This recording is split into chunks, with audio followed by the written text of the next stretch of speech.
I never questioned that, hey, we're talking about going to the Soviet Union to do Aikido with the Russians. At this point in history, with this martial art, which the founder saw as a great way to make all human beings one family. And it's a very magnificent martial art and a way to connect spiritually, physically, to touch each other's bodies, the Americans and the Russians, to sit right down and talk about peace. What we're doing, the seven of us here, are really representing not only people in the Aikido world or from the history of Aikido that we've grown out of, all of their teaching and everything that they've passed on to us. Certainly we're doing that. Certainly we're making an offering to the Soviet people. But that also we're really acting as emissaries of all the people in our environments, in our daily lives too. There was like a moment there where we just kind of stood up and we looked across at them and they looked across at us, and we didn't really know what to say, and we weren't sure if they spoke English, and I didn't speak any Russian, and so there was this sort of built-in silence as we made this little circle, and we looked across at each other and kind of realized that these are the people that would be our friends if we lived in Moscow. These are the people that in some way are like our brothers and our sisters.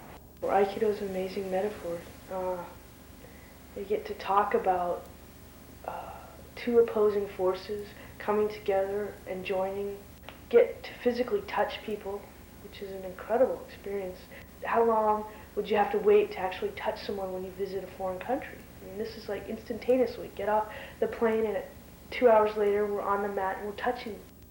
It's a way to cut through to something quicker and deeper, and you reach a level of knowing someone else that doesn't involve knowing their name or knowing what they do for a living, but you know them energetically, you know their hearts, you know their centers, and it's very powerful to know somebody that way and have them know you that way. The goal was to go halfway around the world to the Soviet people who are labeled, as enemies, by our governments for all these years, and to make friends with them.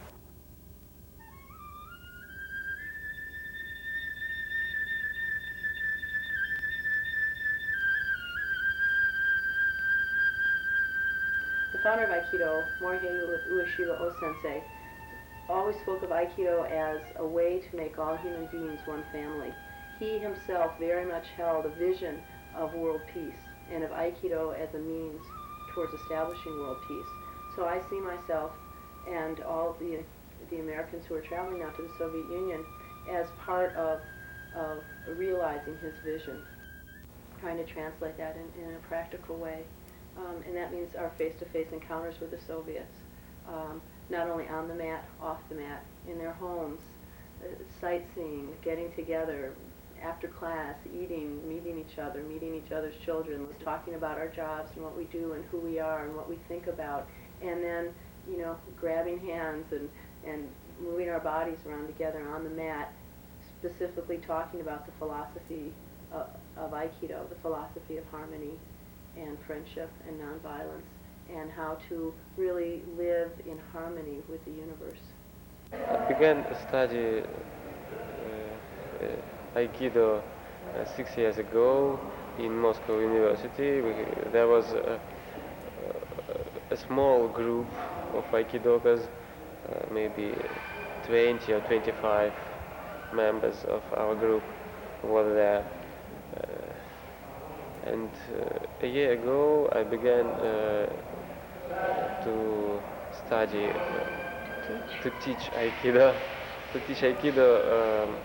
myself. And now we can look at Aikidokas headed by Jaymi Sensei.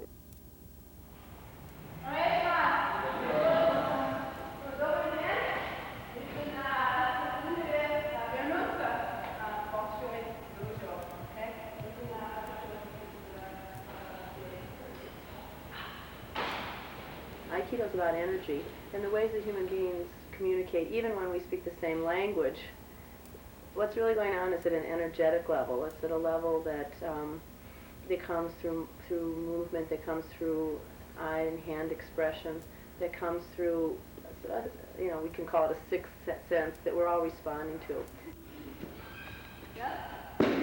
Well, I think this exchange of Americans and Soviets is great, really.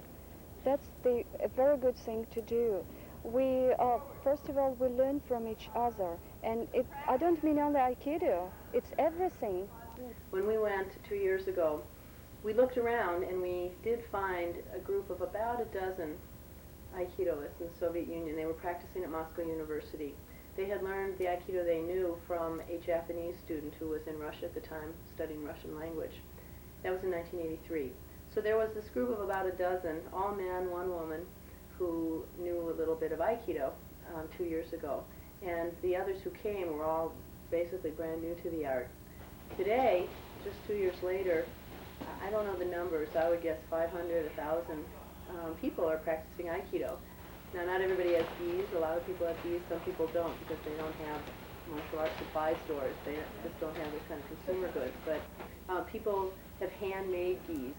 We would see gis that were as good or better than anything you could get in the store that had been handmade, not sewing machines. I've never heard about Aikido before, but then when I saw it for the first time, I was surprised. Aikido, new relations between people, completely new relations. Everybody wants to reach some harmony with your partner, maybe other persons, maybe the whole world. Работая на Тавре, я же не чувствую, что это, скажем, американский партнер или российский партнер. Я просто чувствую, что это передо мной человек, который принимает человека. During the practice, while working on the mat, I do not distinguish Americans, Russians, Soviets, or so on. I just can see a person, a human being. In the beginning, I need Aikido because I need some Japanese practicing after karate was prohibited in the Soviet Union. But now I change my mind and I find a half of my life with Aikido. It's my friend, it's my myself feeling. It's a half of my life. So she is also the first woman black belt and sensei in the Soviet Union, which is great. It was a real honor for me to train with people that were so ready to learn.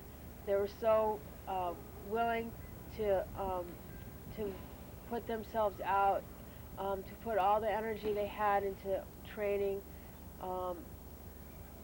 They're so eager to learn every single thing that like a technique was demonstrated and they had it memorized instantly. And not only that, but then after class they would stay and explore all the techniques within the main technique that was taught.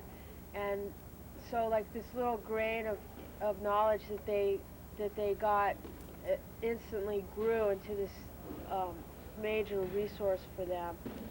Can you imagine somebody comes to your town for 8 days, shows you some stuff, and 2 years later you've got people, you know, training at high levels and running dojos? It's really quite mind-boggling. I thought you would be just tourists making photos, chewing gum, and okay, something like that. It took us a very short time, less than a week, to get friendly with the Americans. And sometimes it takes much, much longer when 2 or 3 Russian people meet. He wants the spirit of Aikido, the spirit of friendship, go on forever. It should never stop. What I found when we got to the Soviet Union is that, yes, there are hundreds, maybe 1,000 people training in Aikido, but of all those numbers, there are probably only, you know, maybe 100 women. My hope is that on this particular trip, you know, I was the chief instructor, the head sensei, a woman, and that almost all of our group was female. And that means that most of the time the ukes, and people, you know, used to demonstrate with and taking falls, were women. So most of the time all of these men and some of these women, a few women, were watching women do Aikido, teach Aikido, perform at a very high level of ability and competence. And that's a very powerful statement in and of itself. It's a very powerful image that all of those people received, male or female, in the Soviet Union. And that from that image, from that experience, my hope is that we have put into motion some kind of process whereby more women will come into Aikido.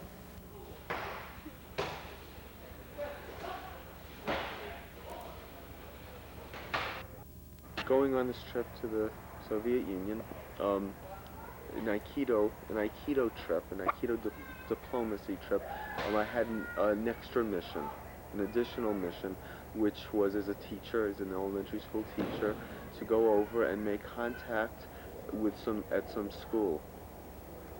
And I was lucky enough to get to go to some progressive school in Moscow. I went with lots of letters that I had my children, after 1 week of school, write about themselves and questions for Soviet children.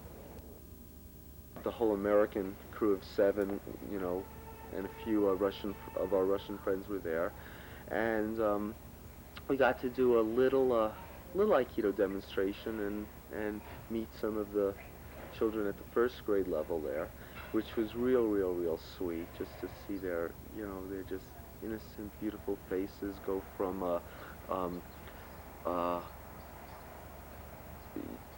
not sure, shy, I don't even know what they were feeling, to, alive and bright and smiling, just mainly through Aikido demonstrations, and just because we were Americans, and what an honor that is to have, such special visitors. And then we went to the classroom, 4th, 5th grade level, and I had boys and girls get up to learn about center and energy and fun. So imagine that you're a tree. Tree, and your roots of the tree go down. And the trunk of the tree is very tall, right? Right? Excellent.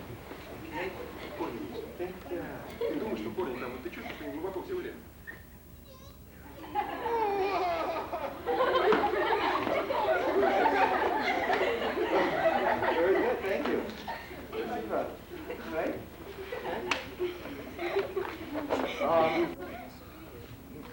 My students. I showed photographs of my children and handed out the letters, which were just received in such an incredibly enthusiastic way, to say the least. Well, I wrote about where I lived and about our schools and around town and all that. I wrote to her how old I was and what my name was, and that I liked horses, and that I have a couple of dogs and cats, and that I have a brother, and that we live here in Point Reyes. I hope that they come to visit America sometime. And I will give it to them. Когда вы напишете, они напишут обратно. Они напишут обратно. Yeah. Ramiro. When I came back, I had so many things to display from the Soviet Union. Dolls, books in Russian, Russian folk tales in English, posters, money, stamps, all things which, by the way, I didn't buy. I didn't buy anything. They were all given as gifts. So here's this incredible, colorful display from the Soviet Union, which, the children could look at for hours and hours, just exploring on their own. Well, he showed us some folk tales, and they were good books, and they had good pictures in them. Something that I'm very excited about is to, they know what the Soviet flag looks like and the American flag, of course, to make one flag combining the two symbols. There's tons of ways to bring this experience back and, you know, get them thinking and working with each other together and learning about the Soviet Union and working towards peace. I have a bit of a dream that it would be neat to see our students have a relationship with a student in the Soviet Union that they could carry on from year to year. So that by the time they leave here, say after a first grader leaves here, after 8 years here, that they have an 8 years worth of relationship with an individual over there. Eventually they could visit, but more importantly, they really understand that they're human beings on the other side of the world, and that there's a relationship that, you know, relationships are the basis to solving problems. There is truly a movement afoot in the world towards getting together, towards realizing our commonality, and towards sharing wonderful experiences together. We have a connection now across the world. I know some Soviet people now. It's not going to be as easy for me to kind of distance myself from occurrences in the world which affect my Soviet friends now. May peace prevail on us. Prevail? That's right, yes, may peace prevail on earth. That's all, friends. We'll see you in the U.S. Я выселен с Арбата, арбатский эмигрант. В безбожном переулке хереет мой талант. Кругом чужие лица, враждебные места. Хоть сауна напротив, да фауна не так. Кругом чужие лица, враждебные места. Хоть сауна напротив, да фауна не так. Я выселен с Арбата и прошлого лишен, и лик мой чужеземцем не страшен, но смешон. Я выдворен, затерян среди чужих судеб, и горек мне мой сладкий, мой эмигрантский хлеб. Я выдворен, затерян среди чужих судеб, и горек мне мой сладкий, мой эмигрантский хлеб. Без паспорта и визы, лишь с розою в руке, слоняюсь вдоль незримой границы на замке. И в те когда-то мною обжитые края все всматриваюсь, всматриваюсь, всматриваюсь я. И в те когда-то мною обжитые края все всматриваюсь, всматриваюсь, всматриваюсь я. Там те же тротуары, деревья и дворы, но речи не сердечны и холодны пиры. Там также полыхают густые краски зим, но ходят оккупанты в мой зоомагазин. Там также полыхают густые краски зим, но ходят оккупанты в мой зоомагазин. Хозяйская походка, надменные уста, ах, флора там все та же, да фауна не та. Я эмигрант с Арбата, живу свой крест неся. Заледенела роза и облетела вся. Я эмигрант с Арбата, живу свой крест неся. Заледенела роза и облетела вся.